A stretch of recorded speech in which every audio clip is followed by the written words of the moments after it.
Good evening here on the East Coast. I'm Joshua Walker at Japan Society. Ohayo gozaimasu to all of you in Japan, and konnichiwa to all those joining in between. I'm really excited for tonight's very timely conversation. It's Seismic Shifts, U.S. Japan Leaders on Trade in the Asia Pacific region. The title says it all in many ways. These two speakers today do not need an introduction as the leaders who brought both the Japan and U.S. into the Trans-Pacific Trade Partnership. There's been a lot that's changed since that time. The evolving trade architecture in the Asia Pacific region. We're going to be discussing and covering topics from U.S. trade policy, Japan's trade policy and economy, CPTPP and RCEP, so many different letters that we're all going to unpack today in English and Japanese. Today's webinar, we're excited to be offering in two languages, Japanese and English. You should have received two YouTube links. So whether you want to hear this in English or in Japanese, please access that to be able to hear both sides. Please click on that YouTube link, whichever language you prefer, or if you're like me and like both, go between the two and see which sounds better and strikes your fancy. So I want to thank our sponsors of our business and policy program, our global leaders, Citi, our corporate partners, Deloitte, Mizuho Americas, Toyota Motor North America.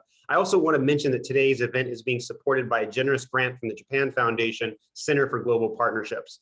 My job is very simple. It's to turn it over to the true expert who will be moderating tonight's conversation, Dean Merritt Jano. She's the former dean of the School of International and Public Affairs at Columbia University. She's also a professor of practice in international economic law and international affairs at Columbia. She's the new chair of the board of directors of MasterCard and a longtime serving board member of Japan Society. Without further ado, Merritt Sensei, let me turn it over to you. And thank you again for doing today's moderating. Well, good evening and good morning. Thank you very much, Joshua. It is for me a tremendous privilege to moderate this evening's conversation with Akira Amari, who has just had an extraordinary career in public service, having held numerous positions in multiple administrations and in the Liberal Democratic Party. Too many for me to mention all, but as a Minister of Labor, Minister of the Economy, METI, Minister of State for Regulatory Reform, Minister for Economic and Fiscal Policy, Economic Revitalization, and many, many other roles. So thank you very much, Amari Sensei, for being with us tonight. In conversation with Mike Froman, my distinguished colleague at MasterCard, also a board member of Japan Society. And at MasterCard, he is vice chairman and president of the Strategic Growth Program initiatives for MasterCard, and he chairs our own Center for Inclusive Growth. He's really driving strategic partnerships with governments and new business opportunities, working on financial inclusion and a host of innovation initiatives around the world. Of course, we also know him for his extraordinary leadership as U.S. Trade Representative between 2013 and 2017. He worked on numerous trade initiatives, importantly also on TPP. Prior to that, he was in the National Security Council, National Economic Council, and he also served in the private sector in senior positions at Citigroup, earlier in the Clinton administration as well, in the Treasury Department. He's a member of the board of directors of Walt Disney and the board of directors of Japan Society. Mike, it's wonderful to be able to have this conversation with you. So it feels like a rather historic conversation, I must say, because Amari Sensei and Mike Froman really sat across the table from each other as trade negotiators at an earlier moment in history, and much has changed. Ultimately, President Trump withdrew from the TPP process in 2017, and countries in the region, and importantly under Japan's leadership, went forward without the United States, of course, to conclude CPTPP 11. I think hoping that the US would come back at some point. Japan is also party to another framework, RCEP, which was advanced by Southeast Asian countries and which entered into force in January of this year with some 15 members, including Australia, China, Japan, New Zealand, South Korea. representing, I think, 30% of global GDP. And so now we have some 7 CPTPP members who are also members of RCEP, importantly, including Japan, but not including the United States in either of these frameworks. And we've seen new applicants for CPTPP, China recently, Taiwan, Ecuador, the United Kingdom. So it's really an extraordinary moment we have at this time of important changing trade frameworks in the Asia-Pacific region and, of course, geopolitical dynamics. So my first question, if I may, to invite for both of you to comment, first with Amari-sensei, from a Japanese perspective, what do you see as the value of these frameworks, CPTPP, RCEP, economically and politically? And how do you see these frameworks evolving in the region?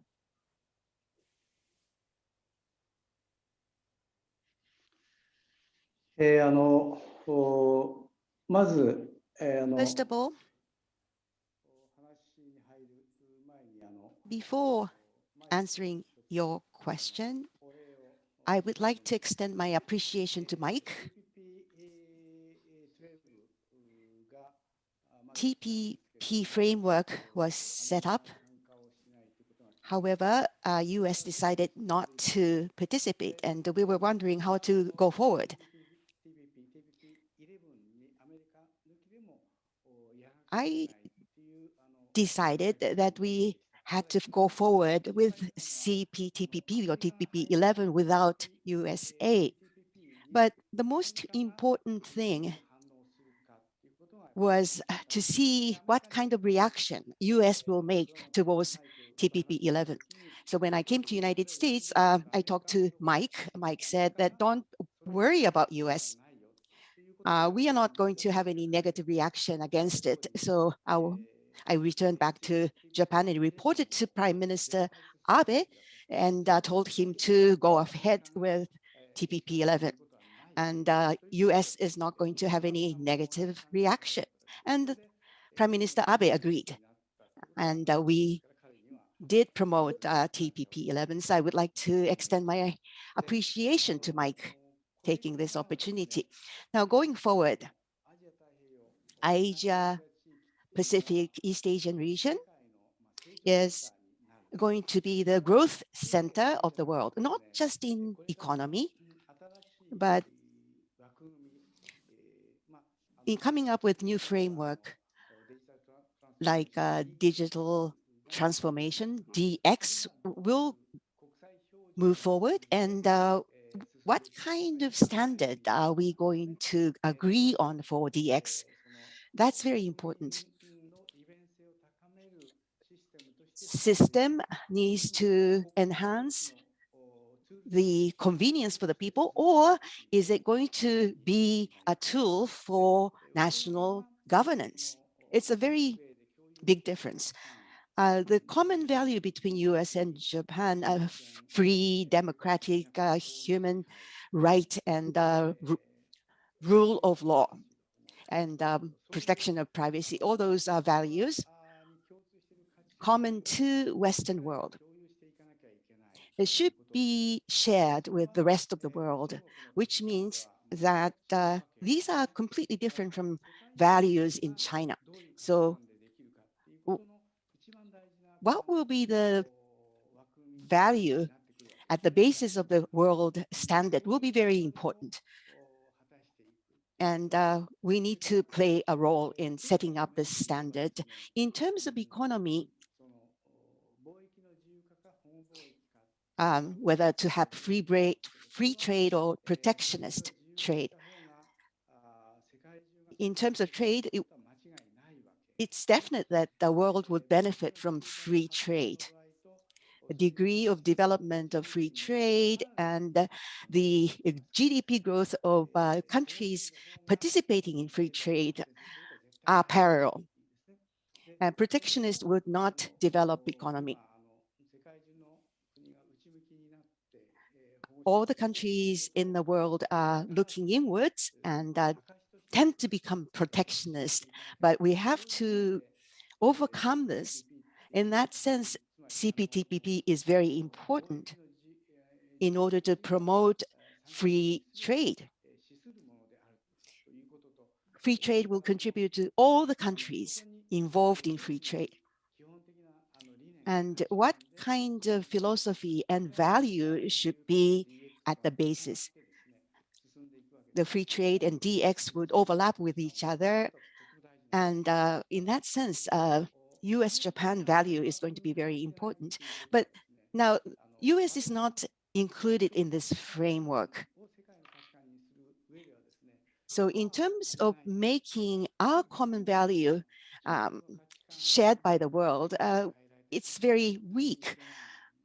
So Chinese value should not change the value of the world. I think we should make effort in order to support it, but most important thing is since US is a very strong partner for Japan and ally for Japan, I want to put you to participate in our effort to make a new framework.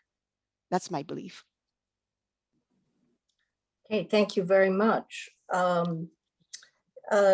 I'd like to invite Mike, if you would, to comment you broadly on what you see as the evolving frameworks in Asia and what that means to the region and to the United States and the world. And, you know, of course, the U.S.-Japan relationship is a very close one. And Amari Sensei has also already mentioned the importance of our cooperation. And even if the U.S. isn't part of those frameworks at the moment, perhaps you could speak to how you see this cooperation deepening over time. Well, thank you. And first of all, it is great to see my friend Amari Sensei and my occasional jousting partner, Amari Sensei, once again. I'm grateful to you, Merritt, to Josh, to the Japan Society for bringing us together in this event. Let me start by saying that I think the U.S.-Japan relationship right now is about on as strong a footing as I think it has been for some time, for perhaps decades. Prime Minister Suga was the first foreign leader to come see President Biden. Japan is a critical member of the Quad. And we've worked to resolve some of the outstanding trade issues, for example, around steel, still some to go, and look forward to working together in much the way that Amari Sensei laid out in the context of the Indo-Pacific Economic Framework to see whether we can continue to work together to set high standards. I completely agree with Amari Sensei's description of the importance that CPTPP has, both as a mechanism for integrating countries, creating new supply chains, alternative supply chains among the member states, but also not to forget the rules as part of CPTPP and the advancement that it represents on issues like the digital economy and many other areas. And so the U.S., I think, as Amari Sensei said, needs to be part of the region, needs to partner with Japan. And Japan has shown terrific leadership under Prime Minister Abe and Prime Minister Suga, and now Prime Minister Kishida, in terms of leading in the area of trade policy in the region. And I think there is great potential for us to continue to do so. The Indo-Pacific Economic Framework, it's still very nascent as far as I can tell. There's still a lot of work to be done to put flesh on the bones.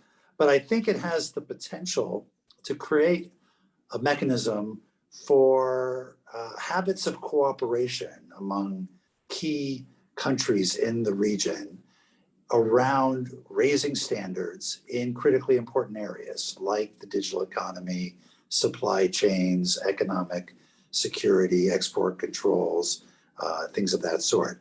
And so I am optimistic that it will evolve into a very important mechanism for U.S. Japan cooperation and cooperation more broadly in the region.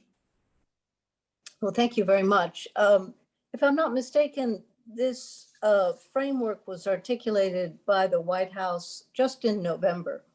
And so the contours of it are not yet really known, although I understand they've identified trade facilitation and standards for the digital economy and supply chain.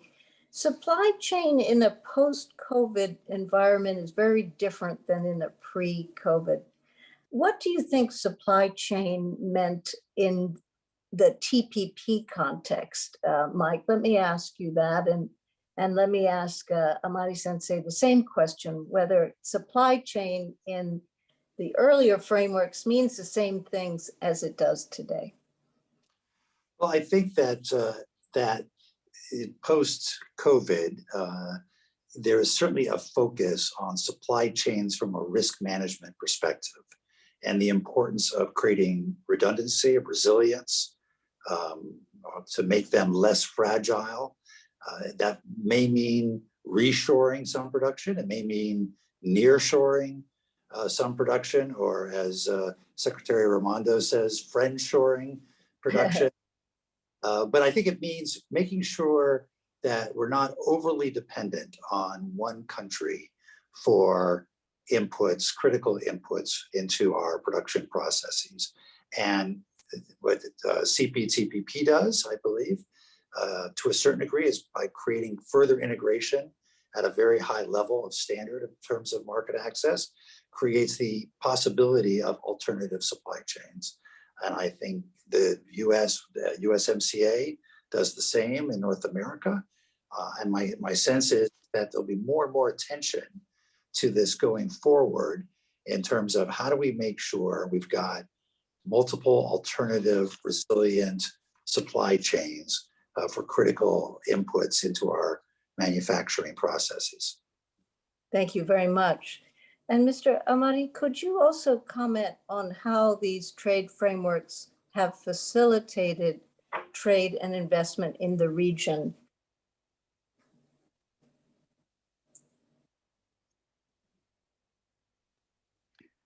The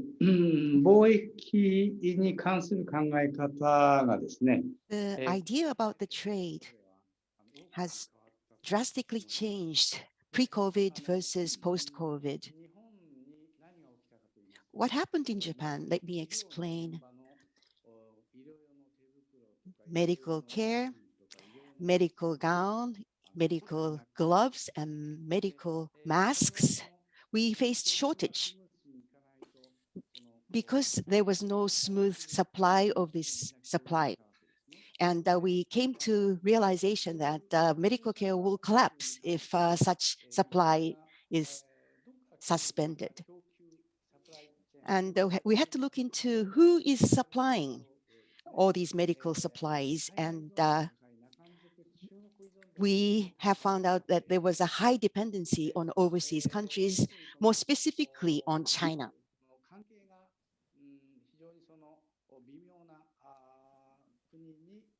We are depending on a country with whom that we have a very delicate relationship. It's only a mask. It's only a medical gloves, but it could lead to a collapse of a country. That's what we learned. Free trade is very important, of course, but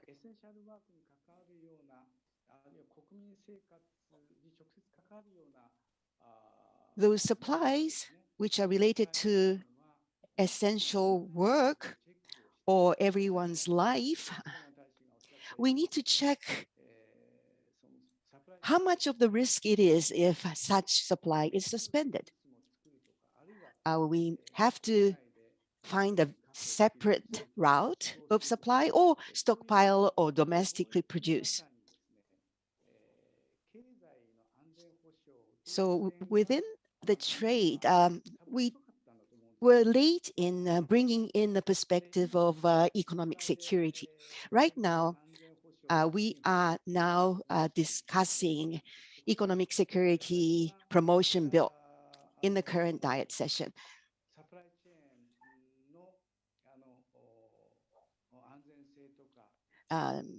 supply chain security, and Japan has lots of high technology, which would contribute to the existence of Japan. That kind of perspective. And bring in perspective of economic security in economy. I have created a policy as a team leader for taking about 1 year, and I submitted to the Diet.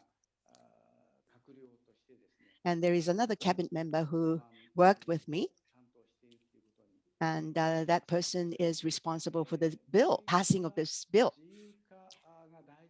Of course, free trade is important, but we have to be very cautious.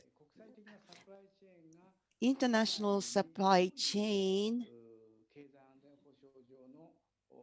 may cause some economic security related issues domestically. We need to check these.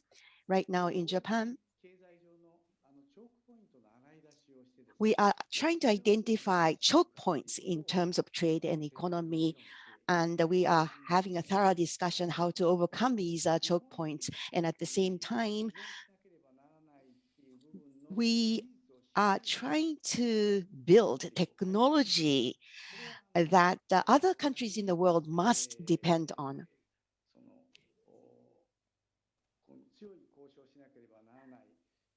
Other countries,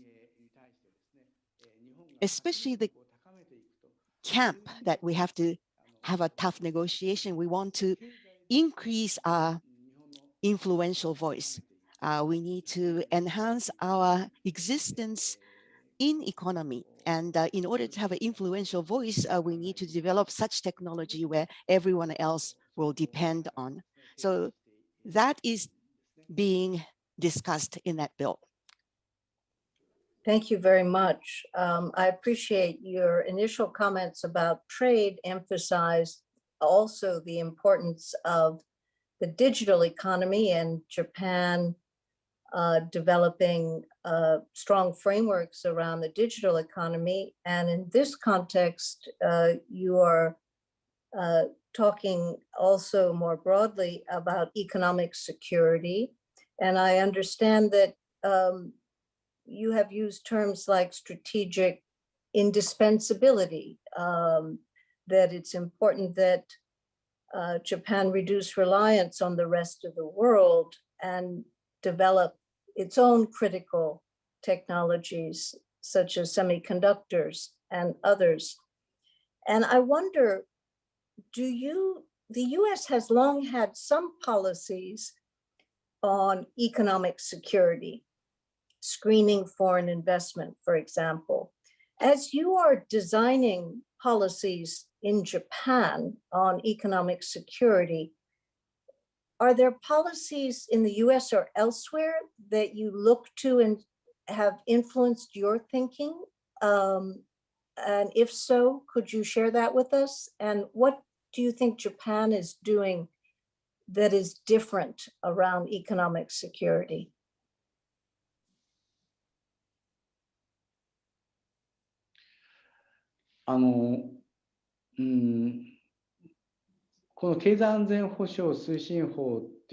Economic Security Promotion Bill is based on 4 pillars. One is to reduce the risk related to supply chain. Of course, because of the economic rationality, we are not thinking about producing everything in Japan. But within the supply chain, we want to buy things from low-risk countries rather than buying from a country with a political argument. We want to have a good supply from such countries like United States, especially essential components and essential products. We need to thoroughly look into who is supplying such products. That's number 1 pillar. Number 2 is related to infrastructure. such as information, telecommunication, and utility, water, transportation. If such functions stop, people's life will be destroyed. These are the key infrastructures of the country. And who are we buying components from? Are we getting things from safe company? That's the second pillar. The third pillar is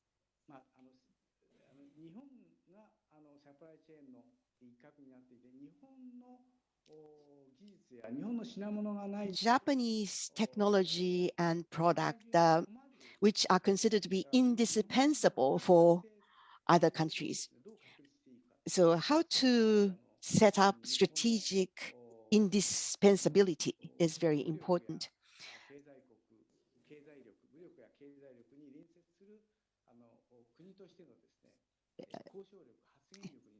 It will lead to higher negotiating power and the influential voice next to our forces and economy. As I mentioned earlier, we are trying to identify the choke point and thinking about how to overcome these choke points. And another point is strategic indispensability of Japan.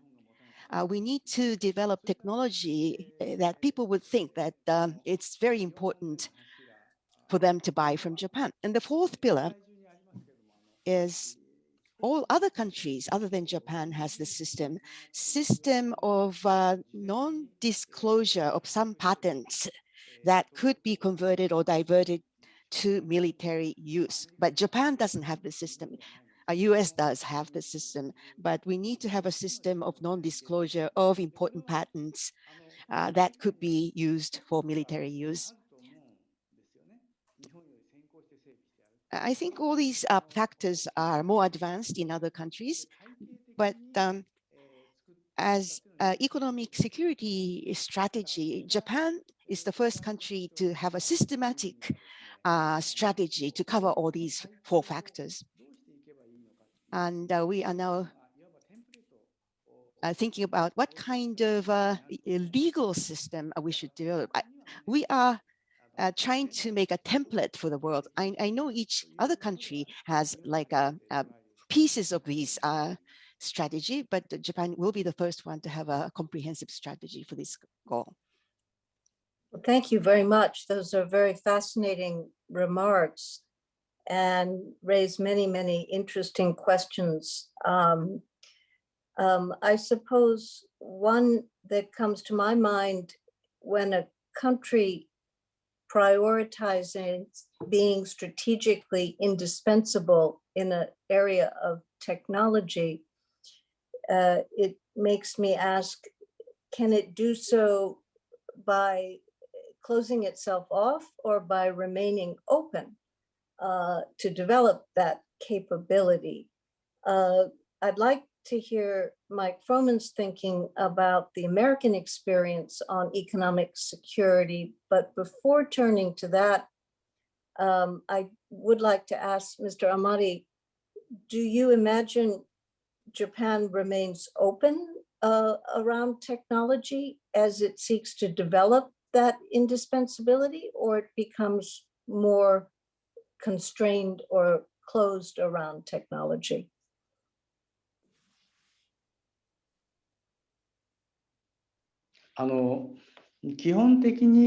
Basically, we will stay open.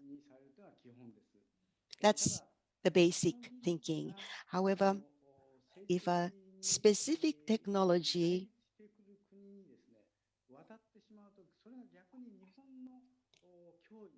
if in case it is passed on to another country we have a political conflict with and hurting Japan as a result, we would make it closed. Even if we have to share that technology, we would only share it with allies, including United States. And that's one part of thinking. If that technology is very important for national security, we would only share it with allies of Japan. For example, stealth fighter technology and know-how. If that technology was completely open, letting Russians and Chinese to use, I don't think that's going to happen in the United States either. That's because for U.S. security, from U.S. security purpose, I think it is necessary for you to keep it closed to United States. So it's very similar to U.S. situation. Thank you. Mike, you've served in the National Security Council and the Economic Council. You've seen CFIUS work up close. And this merging of economic and security issues is a very important development in the United States as well. A lot of deep thinking is going into this. We have our CHIPS Act. We have efforts that are also designed to improve our technological foundations. How do you see these issues evolving in the United States?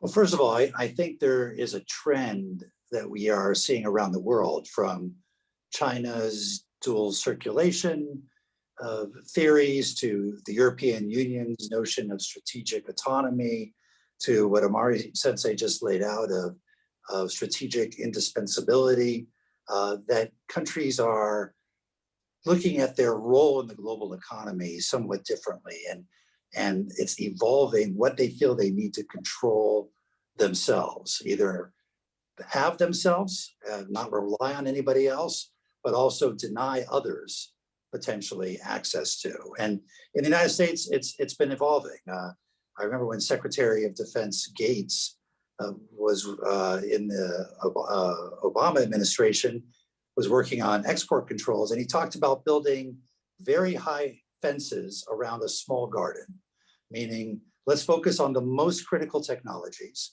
and make sure they can't be exported in a way that would be adversarial to our interests, but keep that garden relatively small. I think that's now evolved now to where it's not just dual use technology, but it's perhaps taking a page out of Amari Sensei's book, is looking at technology that the other countries are reliant on from the United States, like semiconductors, and potentially denying them in the context of sanctions programs. So it's looking at these issues from a different angle. In terms of foreign investment, we've long had the CFIUS process. It was, I think, initially really focused on a narrow set of issues around military and intelligence capabilities, but I think it's been broadened now to look at economic security. And I think that really is the new reality, that we're looking at economic security in a fundamentally different way than we did before. No country, as Amari Sensei said, no country can build all the capabilities themselves, all by themselves, but they can partner with like-minded countries, with allies, and think about their supply chains, their export partners, their import partners from that perspective. That does inherently lead to a certain degree of disintegration of the global economy, whether it's into decoupling or different blocs. And one needs to think about the unintended consequences of that. If pulling back our technology from another country is going to spur on their investment in such a way so that they can achieve dominance in that technology, because they have greater capability to invest in it, marshal those resources, direct those resources than perhaps we do, then it may end up being less than fully effective. But I would say with some irony that in some respects in the United States, we are becoming more Japanese, and our comfort with industrial policy that Japan and other countries have long been comfortable with seems to be rising. And we're looking at chips, we're looking at other major technologies and deciding what role the government should play in terms of investing in those technologies, in subsidizing those technologies, and in restricting the export of those technologies in such a way as to create economic security at home. Thank you very much. It's industrial policy has not been a strength of the United States doing that from the center, although we've spurred tremendous amounts of innovation, through federal investment. And so one puzzle is how specific can we be from the federal government and be effective? I wonder, Mr. Amari, if you have any of those concerns, industrial policy in Japan today around this area. Will it be broad incentives, or do you think you need to get very specific about areas to prioritize?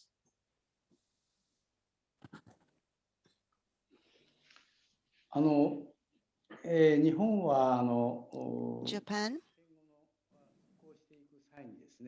in growing out of World War II, government had an industrial policy, and private companies were involved. With this history, U.S. was not very happy about it. Industrial policy should be promoted with a free intention of the private sector, and government should not be intervening in that process. That was a complaint from the United States. But now, I think U.S. has a position now which has changed, that the government has to take a lead to a certain extent. Japan,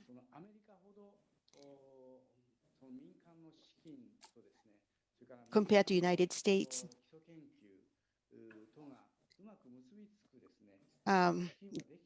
doesn't have a scheme with private resources connected to universities. Like basic researches are developed one by one after another, leading to commercialization. US is very good at that, but Japan, I'm trying to create such system right now, but government needs to help and promote university to do more basic research that would lead to global platform. Now, right now, AI and quantum computer and biotechnology, those areas that are going to grow much more in the future, I think the government needs to prioritize and identify the seeds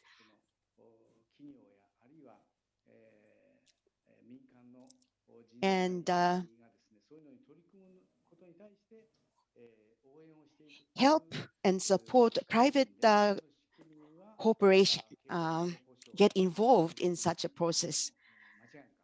And definitely this policy is within economic security strategy. As Ambassador Froman said earlier,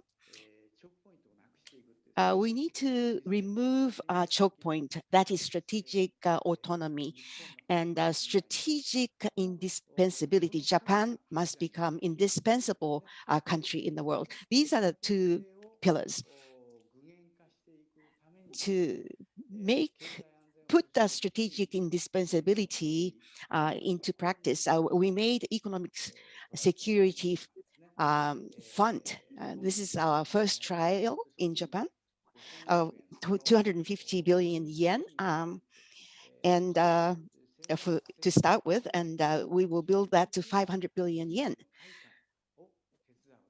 And we will be helping Japanese companies to become a part of a strategic indispensability. This is at the center of our strategy for this century. Thank you very much. It's a very rich subject. I hope we can continue with it, but I know we've reached a point where the questions are coming in, both from our viewers on YouTube and also others that have been submitted in advance of this evening. So with your permission, I will just raise some of the questions from our audience. And they are actually mirroring each other a little bit. One has come in for Mike Froman earlier about asking what you think the prospects are for the United States to join CPTPP. And just now, a question has come in asking really, Mr. Amari, how you think about China joining CPTPP. May I invite Mike first, please? Sure. Look, I don't think there is any likelihood in the short run of the U.S. rejoining CPTPP. The politics are sort of toxic around it, and I think the world has moved on.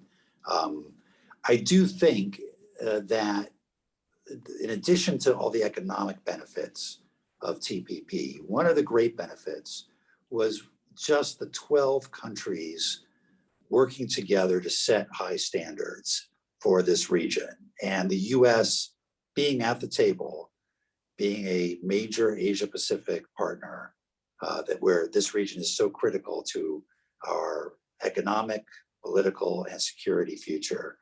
And the Indo-Pacific Economic Framework has the makings of being a mechanism for not replicating necessarily the market access pieces of that, because that's been taken off the table, but replicating the habits of cooperation that are so important among like-minded countries in the region, and to create an alternative set of countries working on setting high standards. So CPTPP, unlikely for the foreseeable future, but an alternative way of re-engaging with the region, underscoring our role and our commitment and our leadership in the region, and to work collectively towards setting high standards. I think that's a real possibility. Thank you very, very much. And Mr. Amari, if you'd like to comment on what Mike has said about the Indo-Pacific, please feel free, and also welcome any reactions you have to the audience question about China joining CPTPP and how you think that should be considered. First of all, how to take a look at how should Indo-Pacific region develop? It's a very critical issue in the international community.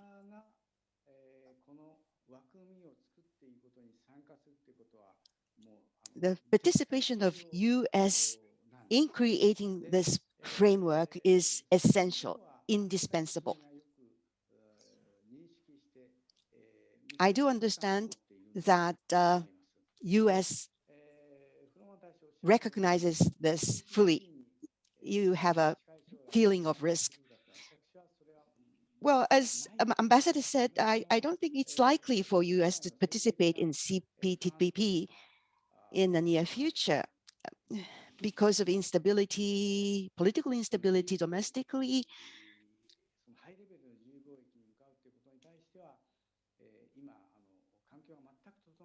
I don't think U.S. has an environment for U.S. to join high-level free trade framework, but U.S. is conscious about necessity to get engaged in various Indo-Pacific framework. We welcome that. Now, your question regarding whether China is going to join CPTPP. Originally, TPP was something created between US and Japan. It's a very high standard framework about tariffs and rulemaking.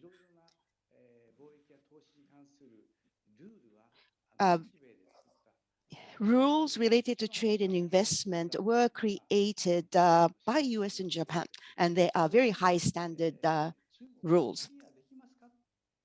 Can China accept that? In reality, it is not possible. They may pretend that they will do it. And they may say that, let me join, and we will accept it later on.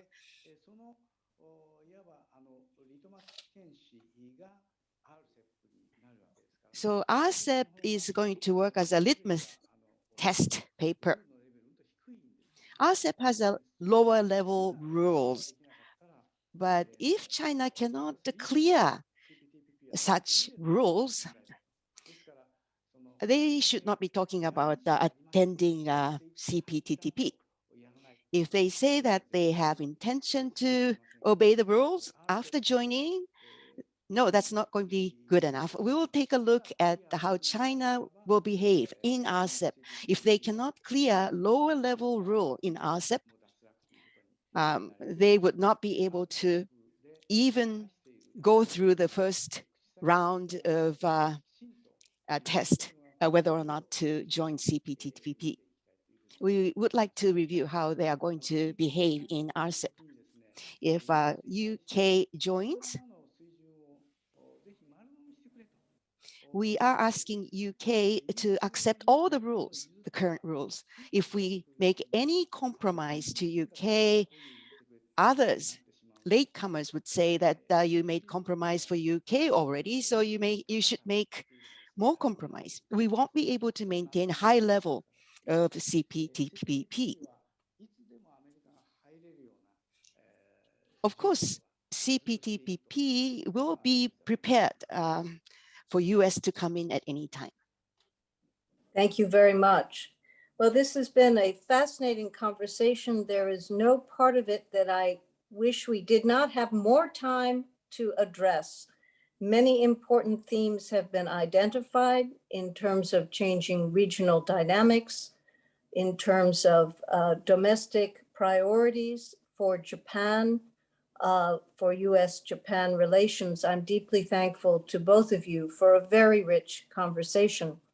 Let me thank our viewers in the United States, in Europe, and in Japan for being with us. I'm afraid our program must now come to an end. Thank you all for a terrific conversation.